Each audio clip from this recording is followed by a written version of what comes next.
Hello, अस्सलाम वालेकुम।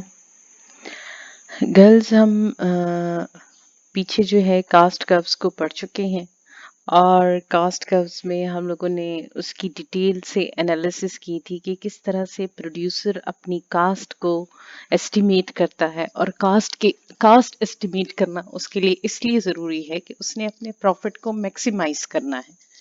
अब ये तो उसकी कॉस्ट एनालिसिस हो गई, but at the same time he is interested in his revenue curves as well. क्यों? क्योंकि उसको ये तो पता चले कि वो कमा कितना रहा है। जब तक उसको ये पता नहीं होगा कि उसकी आमदनी कितनी है, तो सिर्फ कास्ट एस्टिमेशन से उसको उसके प्रॉफिट का अंदाजा नहीं हो सकता। And so we are moving forward to the profit maximisation. तो हमें बहुत पहले अंदाजा ये लगाना है कि हमारी कास्ट क्या है, वो हम डिटेल से एनालिसिस कर चुके हैं। अब हमने एनालिसिस करना है कि रेवेन्यू कर्व्स क्या हैं, यानी उसकी आमदनी किस तरीके से उसको मिलती है और उसको किस तरह से ज्यादा किया जा सकता है। So today we will start with the revenue curves, but there is a difference between the revenue curves and the cost curves. Cost curve is of two types, and we have discussed it in detail that there was a short run and long run cost curves. ठीक है, और उसका difference यही था कि क्योंकि कुछ factor जो थे वो कांस्टेंट थे और कुछ वेरिएबल थे शॉर्ट रन में, जबकि लॉन्ग रन में तमाम के तमाम जो फैक्टर थे वो वेरिएबल थे, आप उसमें इजाफा या कमी कर सकते थे। अच्छा, अब यहाँ डिफरेंस क्या है कि रेवेन्यू कर्व आपको शॉर्ट रन और लॉन्ग रन से उसको कोई फर्क नहीं पड़ता। रेवेन्यू का डिफरेंस जो है बेसिकली वो किस चीज पे है कि वो कंपटीशन क्या है, यानी रेवेन्यू कर्व कौन से कंपटीशन के हैं। पहले मैं आपको ये एक्सप्लेन कर दूंगी कि कंपटीशन किसे कहते हैं, या परफेक्ट कंपटीशन क्या है, इम्परफेक्ट कंपटीशन क्या है, उसके बाद हम रेवेन्यू कर्व्स की डिटेल में जाएंगे। असल में जब कोई भी प्रोड्यूसर मार्केट में आता है compete करने के लिए, तो वो जो भी मार्केट कंडीशंस हैं जिसके साथ वो चीजों को प्रोड्यूस कर रहा है, यानी बाकी लोग भी प्रोड्यूस कर रहे हैं और वो भी प्रोड्यूस कर रहा है, उन डिफरेंट कैरेक्टरिस्टिक्स की बेस पर जो कंपटीशन है उसको दो कैटेगरीज में डिवाइड किया गया है। एक है परफेक्ट और एक है इम्परफेक्ट। अच्छा, now what is perfect competition? Perfect competition में there are large number of buyers and seller in the market, यानी बहुत सारे खरीदार हैं और बहुत सारे बेचने वाले मार्केट में हैं। इस तरह की बहुत सारी चीजें हैं अपने इर्द गिर्द हम देखते हैं, जो कि बहुत सारे बेचने वाले भी हैं और बहुत सारे खरीदने वाले भी हैं। ठीक है, जैसे आप अगर देखें तो मार्केट में जितनी चीनी बिकती है या आटा बिकती है, there are large number of buyers and seller in the market. Number second condition इसकी ये है कि product sold under the competition are homogeneous, यानी जिस कंपटीशन का हम जिक्र कर रहे हैं उसमें जो चीज बिक रही है वो होमोजीनियस है, यानी एक जैसी है। उसके कलर्स लेबल्स डिफरेंट नहीं है, उसकी क्वालिटी भी डिफरेंट नहीं है। जैसे अगर आप बाजार में चीनी देखें, आटा देखें, तो उसके कलर्स और लेबल्स डिफरेंट नहीं है, बल्कि वो एक ही है। अगर मैं किसी एक दुकानदार से चीनी खरीदूं या किसी दूसरे से, बात एक ही है। And the buyers have perfect knowledge of the prices and product of the market, यानी जितने खरीदार हैं उनको पता है कि इस चीज की कीमत क्या है और कोई भी उस कीमत से ज्यादा उनसे वसूल नहीं कर सकता। They have the perfect knowledge of the market and the prices. Number next है आपके पास, prices of the product are determined by the forces of demand and supply, यानी परफेक्ट कंपटीशन में जो कीमतें होती हैं, मार्केट प्राइसेस जो होती हैं, वो डिमांड और सप्लाई डिसाइड करती हैं। अब अगर किसी चीज की डिमांड बढ़ेगी तो उसकी प्राइसेस बढ़ेंगी, अगर किसी चीज की सप्लाई बढ़ेगी तो उसकी कीमतें कम हो जाएंगी। ठीक है, तो यानी ये प्रोड्यूसर नहीं डिसाइड करेगा कि उस चीज की कीमत क्या होनी चाहिए, बल्कि जो कंज्यूमर हैं अगर वो डिमांड बढ़ा देंगे तो उसकी चीज की कीमत बढ़ जाएगी, अगर वो डिमांड कम कर देंगे तो उस चीज की कीमत कम हो जाएगी। एट द सेम टाइम अगर उसकी सप्लाई ज्यादा हो जाती है तो उसकी कीमत कम हो जाती है, और अगर सप्लाई कम हो जाए तो उसकी कीमतें ज्यादा हो जाती हैं। So basically the prices will be decided on the basis of demand and supply. दोनों फोर्सेस का जो रिपरकशन है, जो आपस का इंटरेक्शन है, वो डिसाइड करेगा कि प्राइसेस क्या है। अच्छा, एनी फर्म कैन एंटर और exit from the production sector. कोई भी कारोबार में आना चाहे तो आ सकता है, कोई भी कारोबार से निकलना चाहे तो निकल सकता है। ये इस मार्केट की बेसिक कंडीशंस हैं कुछ, यानी अगर कोई भी कारोबार शुरू करना चाहता है तो वो शुरू कर सकता है, इसमें कोई उसको रोकने वाला नहीं है। तो ये कुछ इसकी कैरेक्टरिस्टिक्स हैं कि large number of buyers and sellers होने चाहिए, जो प्रोडक्ट है वो होमोजीनियस होगी, perfect knowledge of the market होगा, और प्राइसेस जो है वो डिमांड एंड सप्लाई डिसाइड करेंगी। और ये जो फर्म, कोई भी फर्म कारोबार शुरू करना चाहे तो वो शुरू कर सकती है, कोई भी छोड़ना चाहे तो वो छोड़ सकती है। अच्छा, ये जब ये सारी कंडीशंस किसी भी कंपटीशन में होगी तो हम उसे परफेक्ट कंपटीशन कहेंगे।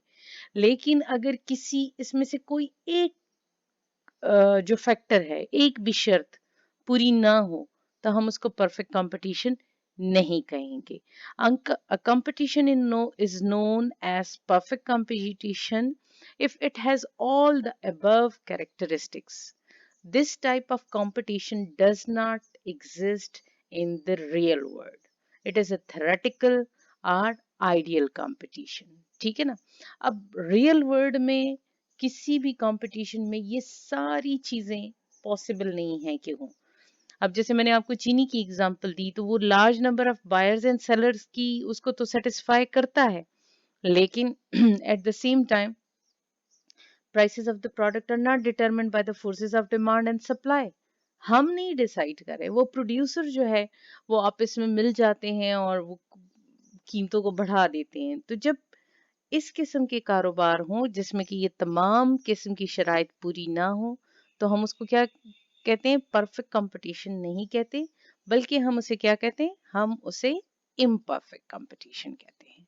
और इम्परफेक्ट कंपटीशन क्या है? When there is a single seller, कोई एक बेचने वाला हो, there are two sellers, maybe two sellers, maybe few sellers. अच्छा, अब इन तीनों का डिफरेंस देखें। सिंगल सेलर का मतलब है कि एक ही बेचने वाला है, उसको हम मोनोपोली कहते हैं। जब मार्केट में एक चीज बेचने वाला हो तो हम उसको मोनोपोली कहते हैं। अगर दो चीजें, एक ही चीज को दो बेचने वाले हैं, दो सेलर्स हैं, टू सेलर्स हैं, तो हम उसको डिओपली कहते हैं। हाँ, फ्यू सेलर्स हैं यानी टू से ज्यादा हैं। अब ये आप देखें कि परफेक्ट कंपटीशन में large number of buyers and seller हमने किया था। यहाँ हम क्या कह रहे हैं? यहाँ हम कह रहे हैं फ्यू सेलर्स। और फ्यू सेलर्स वाली कंपटीशन को हम क्या कहते हैं? Monopolistic competition. You have to focus on this point. आपके एमसीक्यूज में ये बात हमेशा पूछी जाती है कि मोनोपोली में कितने सेलर हैं और डिओपली में कितने हैं और मोनोपोलिस्टिक कंपटीशन में कितने हैं। तो there is a difference between the monopoly and monopolistic competition. Monopolistic में फ्यू सेलर्स हैं और मोनोपोली में वन सेलर है। अच्छा, सो जब भी किसी भी कंपटीशन में एक सेलर होगा, दो होंगे या फ्यू होंगे, तो हम उसको क्या कहेंगे? हम उसको इम्परफेक्ट कंपटीशन कहेंगे। अच्छा, इस product produced under this competition are different in colours, label. अच्छा, उनके कलर्स और लेबल डिफरेंट होते हैं। जैसे अगर आप डालडा को देखें तो डालडा भी कुकिंग ऑयल है, तलो भी कुकिंग ऑयल है, but their colours and labels are different. They are different brands. ठीक है, और the product have different prices. अच्छा, आप कभी भी ऐसा नहीं करते कि आप जाएं और डालडा वाले से कहें कि जी चूंकि तलो की कीमत इतनी है तो आपने हमें डालडा भी इतने का देना है। They have different prices because their colours and labels are different. And consumer have no knowledge of the price of the product. Consumer को कोई पता नहीं है कि वो जो भी उसको जिस भी कीमत पे बेचना चाहता है वो उसको खरीदने पे मजबूर है।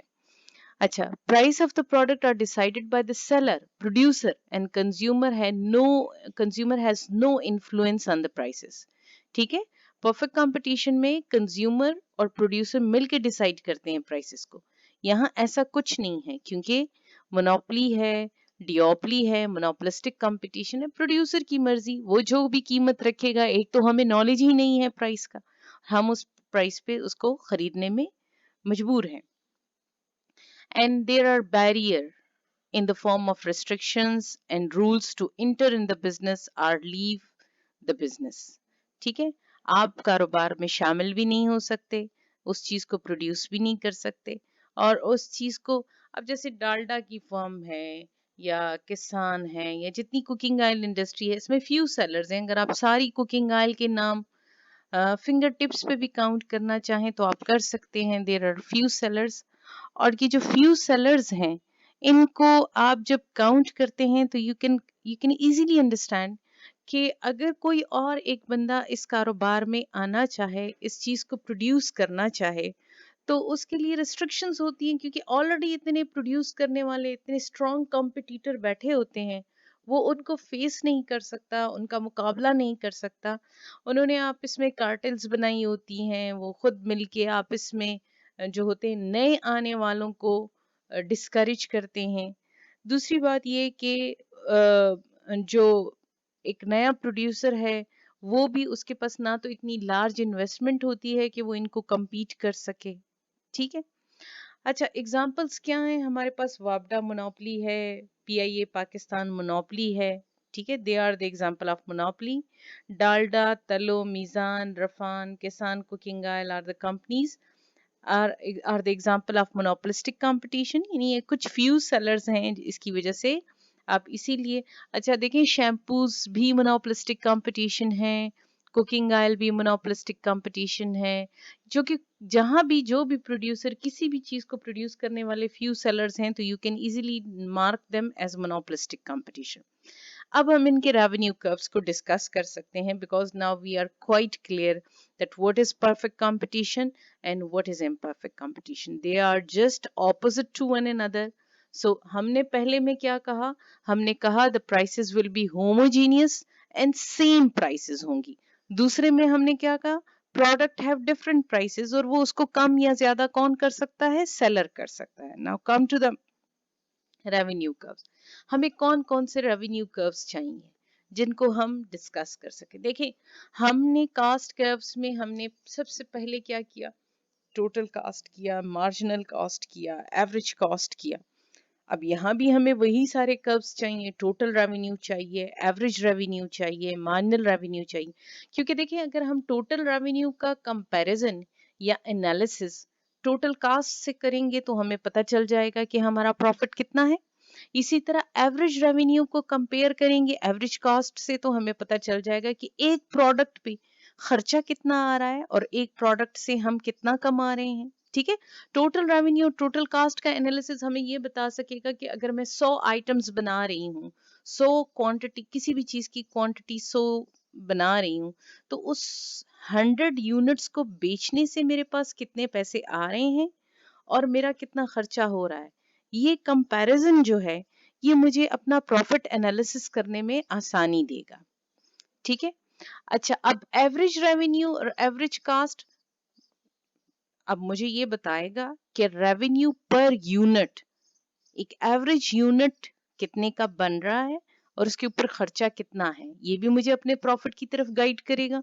Marginal revenue, marginal revenue means when we are producing an additional unit of a commodity, तो उस पे कितना खर्चा आएगा।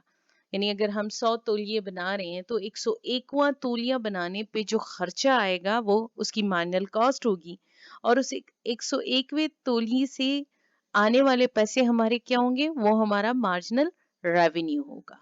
So what is total revenue?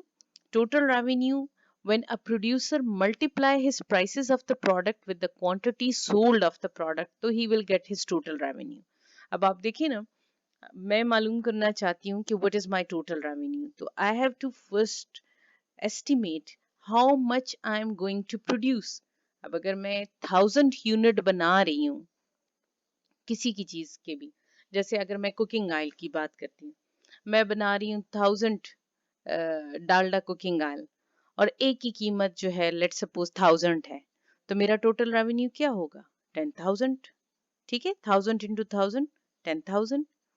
अच्छा, एवरेज रेवेन्यू क्या होगा? अब देखें, 10,000 मेरे पास टोटल मेरी इनकम हो गई और मैं कितना बना रही हूँ? 100। तो 10,000 को मैं डिवाइड करूंगी 100 पे, तो फिर मेरे पास यानी एक यूनिट बनाने से, बेचने से मेरे पास क्या आ रहा है वो मुझे मालूम हो जाएगा। When a producer is interested in calculating his average revenue earned from his production, he will divide his total revenue earned by the product sold by the total quantity sold। यानी वो अपनी सारे रेवेन्यू को, जो total revenue वो उसने कैसे मालूम किया? उसने प्राइस को क्वांटिटी के साथ मल्टीप्लाई किया। अब वो एवरेज रेवेन्यू को कैसे मालूम करेगा? उसी टोटल रेवेन्यू को डिवाइड कर देगा क्वांटिटी पे। अच्छा, marginal revenue. When the producer is interested in his marginal revenue, the total revenue earned by the selling an additional unit of the product sold। अब वो क्या करेगा? वो करेगा ये एडिशनल यूनिट, कि नहीं वो जो नया यूनिट बन रहा है उसके बेचने से उसके पास कितने पैसे आ रहे हैं। Addition, addition I think all of you know कि एडिशन का मतलब है एक नई प्रोडक्ट बनाना। ठीक है, तो जब प्रोड्यूसर चाहता है कि मुझे पता चले कि मैं अगर और चीजें बनाऊंगा, यानी मैं अपनी प्रोडक्शन में इंक्रीज कर रहा हूँ, एडिशन कर रहा हूँ, तो उससे मेरे पास कितने पैसे आएंगे, ये मालूम करने के लिए वो क्या करेगा? वो चेंज इन टोटल रेवेन्यू को डिवाइड करेगा चेंज इन क्वांटिटी को, तो उसके पास इस तरह मार्जिनल रेवेन्यू कैलकुलेट हो जाएगा। लेट्स सपोज देखें, अगर वो पहले 10,000 कमा रहा था और अब अगर वो 11,000 कमा रहा है, तो उसके टोटल रेवेन्यू में कितना फर्क आया? 1000 का। और अगर पहले वो 100 यूनिट बना रहा था और अब वो 101 बना रहा है, तो उसकी क्वांटिटी में कितना इंक्रीज आया? 1। तो हम 1000 को 1 पे डिवाइड करेंगे and we will come to know कि मार्जिनल रेवेन्यू हमारा क्या है? 1000 है। अब ये सारे कर्व्स जो हैं ये मैं आपको शेड्यूल के जरिए से एक्सप्लेन करती हूँ, आपको बहुत क्लियर हो जाएगा। आप देखिए, हमारे पास पहला कॉलम है प्राइसेस का, एंड फोकस करें, these are the revenue curves under the perfect competition, जहां की प्राइसेस क्या है? कांस्टेंट है, होमोजीनियस है और उनमें कोई तब्दीली नहीं आ रही। अब आप देखें, प्राइसेस के कॉलम में आपके पास सारी प्राइसेस कांस्टेंट है, 5 रुपीज है, और क्वांटिटी जो है हम बढ़ाते जा रहे हैं। पहले हम 1 यूनिट बना रहे हैं, फिर 2 यूनिट बना रहे हैं, फिर 3 यूनिट बना रहे हैं और फिर 4 यूनिट बना रहे हैं। टोटल रेवेन्यू हमारे पास फॉर्मूला है price multiply by quantity. So 5 into 1 5, 5 into 2 10, 5 into 3 15 and 5 into 4 20। अच्छा, एवरेज रेवेन्यू क्या है? टोटल रेवेन्यू को क्वांटिटी पे डिवाइड कर रहे हैं। अब टोटल रेवेन्यू के कॉलम को देखें, 5 और क्वांटिटी क्या है? 1। 5 divided by 1 5, 10 divided by 2 5, 15 divided by 3 5, and 20 divided by 4 is also 5. So our average revenue is also constant as the price, and you can easily see that prices are equal to average revenue. Now come to calculate the marginal revenue. Marginal revenue में हमने discuss कर लिया कि जितना change in total revenue है और जितना change in quantity है उसको हम एक दूसरे पे डिवाइड करेंगे। जरा आप टोटल रेवेन्यू के कॉलम को देखें, 1 से पहले 0 है, हम कुछ भी नहीं बना रहे थे। ठीक है, तो पहले 1 से पहले 0 है, हम कुछ भी नहीं बना रहे, और आपके पास जो प्राइसेस हैं वो 5 है, और उससे पहले जो आपका टोटल रेवेन्यू था वो 0 था। जब आप कुछ बना नहीं रहे थे तो आपके पास कुछ अर्न भी नहीं हो रहा था। ठीक है, तो 5 माइनस 0 और 1 माइनस 0। ठीक है, टोटल रेवेन्यू की चेंज क्या है? 5 माइनस 0, और चेंज इन टोटल क्वांटिटी क्या है? 1 माइनस 0। तो 5 डिवाइडेड बाय 1 हमारे पास 5 आ गया। फिर दोबारा नेक्स्ट उस पे जाएं, जब हम सेकंड यूनिट प्रोड्यूस करें, जब हमने सेकंड यूनिट प्रोड्यूस किया तो हमारा टोटल रेवेन्यू क्या हो गया? 10। अब चेंज इन टोटल रेवेन्यू क्या है? 10 माइनस 5 क्या आ गया? 5। क्वांटिटी हमने कितनी इंक्रीज की? 2 माइनस 1 1। तो हमारे पास जो डिवाइड किया हमने 5 को डिवाइडेड बाय 1, तो हमारे पास क्या आ गया? 5। And you can easily see आपका मार्जिनल रेवेन्यू, एवरेज रेवेन्यू और प्राइसेस सेम है। मैंने आगे इसका ग्राफ बनाया है, and you can look at to the graph, आप इसको खुद बना सकते हैं। हमने इस वाई एक्सिस पे prices, marginal revenue, average revenue और टोटल रेवेन्यू को लिया है। सबको हमने इस पे कैलकुलेट किया है और क्वांटिटी को हमने एक्स एक्सिस पे कैलकुलेट किया। आप देखें टोटल रेवेन्यू इंक्रीज हो रहा है, बाकी एवरेज रेवेन्यू, मार्जिनल रेवेन्यू और प्राइस जो है वो सेम है। जिस तरह आपने पीछे देखा वो सारे जो है 5 है, तो वो एक कांस्टेंट लाइन है। जबकि अगर आप पीछे देखें तो टोटल रेवेन्यू पहले 5 है, फिर 10 है, फिर 15 है, फिर 20 है, यानी वो इंक्रीज हो रही है। और ये कर्व्स किस चीज के हैं? ये परफेक्ट कंपटीशन के रेवेन्यू कर्व्स हैं। Now look at to the imperfect competition. Imperfect competition में हमने क्या कहा है कि प्राइसेस चेंज हो सकती हैं, there is no homogeneous prices. और प्राइसेस कौन चेंज कर सकता है? प्रोड्यूसर चेंज कर सकता है। Producer can easily change the prices. अब यहां देखें, पहले प्रोड्यूसर एक चीज को बेच रहा था, 1 यूनिट बेच रहा था और उसकी प्राइसेस 8 थी। उसके पास उस चीज की कीमत 8 रुपए थी। अब उसने डिसाइड किया कि मेरी चीजें अगर ज्यादा बिकेंगी तो मेरा टोटल रेवेन्यू इंक्रीज होगा। तो उसको ये समझ आई कि अगर मैं चीज की कीमत कम करूंगा तो मेरी क्वांटिटी ज्यादा बिकेगी। उसने उस चीज की कीमत, उस प्रोडक्ट की कीमत 7 रुपीज कर दी। जब 7 रुपीज कर दी तो उसकी 2 क्वांटिटी बिकने लगी। फिर उसने सोचा कि वो उसकी प्राइस और कम करे, तो उसने 6 रुपीज कर दी और उसकी 3 प्रोडक्ट बिकने लगी। फिर उसने 5 कर दी तो उसकी प्रोडक्ट 4 बिकने लगी। जब उसने 4 की तो 5 बिकने लगी। और जब उसने प्राइस 3 की तो उसकी 6 बिकने लगी। और जब उसने 2 की तो उसकी 7 बिकने लगी। ये उसने इसलिए किया क्योंकि वो प्राइस चेंज करने पे उसका होल्ड है, और वो जब भी अपना टोटल रेवेन्यू बढ़ाना चाहता है तो वो प्राइसेस को कम कर देता है। अब उसका टोटल रेवेन्यू क्या है? पहले 8 है। क्यों? क्योंकि प्राइस इनटू क्वांटिटी। मैंने यहाँ इंटेंशनली नहीं लिखा, पीछे तो मैंने कॉलम में लिखा था कि total revenue is equal to price into quantity. यहाँ मैंने इंटेंशनली नहीं लिखा ताकि आप लोग खुद अपना जहन इस्तेमाल करके मालूम कर सकें कि हमने ये कहाँ से लिया। अब 8 इंटू 1 हमारे पास क्या आ गया? हमारे पास 8 आ गया। 7 into 2 14, 6 into 3 18, 5 into 4 20, 4 into 5 20, 3 into 6 18 and 2 into 7 14। ये हमारा टोटल रेवेन्यू आ गया। अब एवरेज रेवेन्यू क्या है? Total revenue divided by quantity. Total revenue divided by quantity.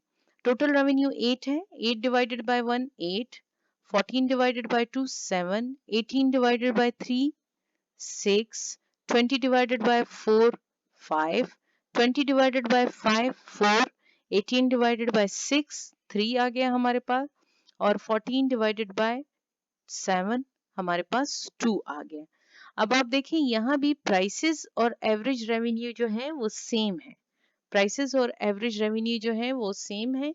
अब मार्जिनल रेवेन्यू, मार्जिनल रेवेन्यू हमने कैसे मालूम किया था? हमने चेंज इन टोटल रेवेन्यू को डिवाइड किया था चेंज इन क्वांटिटी पे। अब सबसे पहले तो वो 0 0 ही है, आपको समझ आ रही है कि टोटल रेवेन्यू जब हम कुछ नहीं बना के बेच रहे थे तो 0 था, और जब हम कुछ नहीं कमा रहे थे तो 0 था। तो 8 माइनस 0 8 और 1 माइनस 0 1, तो 8 डिवाइडेड बाय 1 हमारे पास पहले कॉलम में जो पहली रो में जो मार्जिनल रेवेन्यू है वो क्या है? वो 8 है।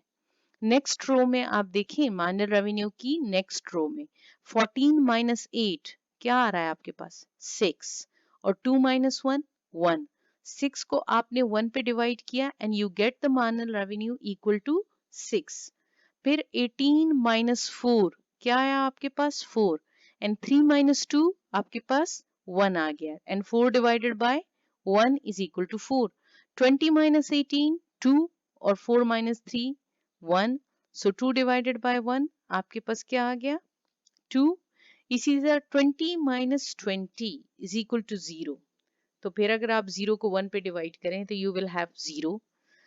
18 माइनस 20, जरा इस पे फोकस करें। 18 माइनस 20, इसीलिए क्या आ गया? -2, और -2 डिवाइडेड बाय 1 -2। 14 माइनस 8 -4। अब ये सारे कॉलम्स का आगे हमने ग्राफ बनाया है, उसी तरह जिस तरह का पिछला ग्राफ है आप उसी तरह सारी वैल्यूज को लेंगे, क्वांटिटी को एक्स एक्सिस पे मेजर करेंगे और prices, total revenue, marginal revenue और एवरेज रेवेन्यू को वाई एक्सिस पे करेंगे। अब आपको समझ आ रही है कि परफेक्ट कंपटीशन के रेवेन्यू कर्व्स और इम्परफेक्ट कंपटीशन के रेवेन्यू कर्व्स कितने डिफरेंट हैं। वजह उसकी क्या है कि इन दोनों की कैरेक्टरिस्टिक्स डिफरेंट है।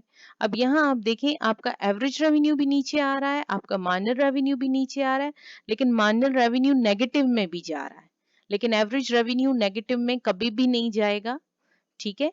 और टोटल रेवेन्यू आपका इंक्रीज हो रहा है, शुरू में बहुत हद तक इंक्रीज हो रहा है, लेकिन जब मार्जिनल रेवेन्यू जीरो हो जाएगा फिर ये कम होना शुरू हो जाएगा। आप जरा टेबल को देखें, जहां आपका मार्जिनल रेवेन्यू जीरो है वहां आपका टोटल रेवेन्यू 20 है और उसके बाद उसमें कमी होना शुरू हो गई है। ठीक है।